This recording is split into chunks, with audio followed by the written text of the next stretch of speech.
Can Japanese seniors really live on their pension? The answer may surprise you.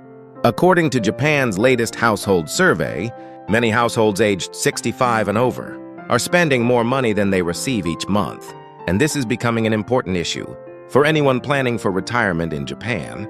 Let's take a look at the numbers. In 2025, retired Japanese couples aged 65 and over had an average disposable income of about $221,000 per month, but their average consumption spending was almost $264,000. That means they were short by around $42,000 every month. Over 1 year, that's roughly $10,000. Of course, this doesn't mean that every retired couple is struggling. These are national averages. Some households have significant savings, investment income, or other sources of income, but the numbers show an important trend. Pension income alone may not be enough to maintain the same lifestyle after retirement. For single households, the situation is also difficult.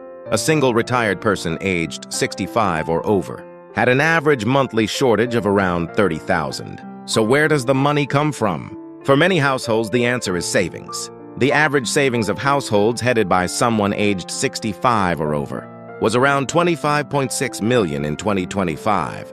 However, the median was much lower, at about $17.8 million. This difference is important. Averages can be pushed up by households with very large amounts of savings. So not every senior household has $25 million available for retirement. And there is another important issue: housing costs.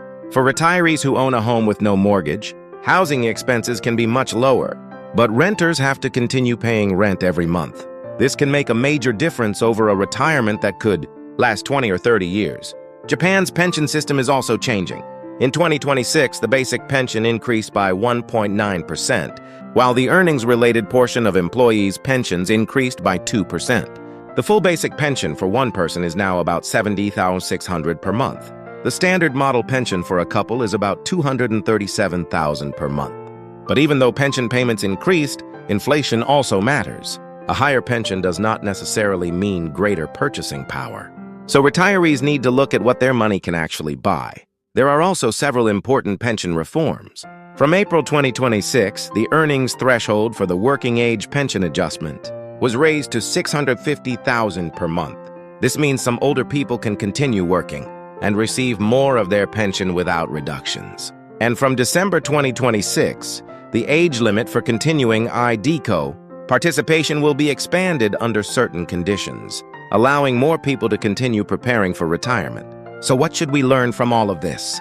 First, don't assume that your pension will automatically cover all of your expenses. Second, check your own expected pension amount.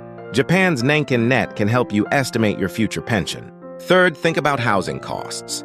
If you own a home, you still need to consider property taxes, maintenance, and repairs. If you rent, you need to plan for rent payments throughout retirement. And finally, consider building additional assets before retirement. Savings, investments, and other sources of income can all play a role.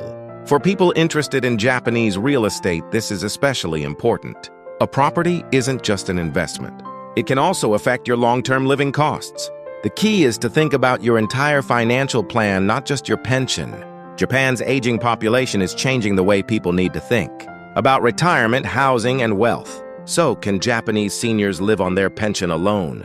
For many households, it may be difficult. The earlier you understand the numbers, the more options you have. If you're interested in Japan's real estate market, property investment, and the changing cost of living in Japan, subscribe for more practical information.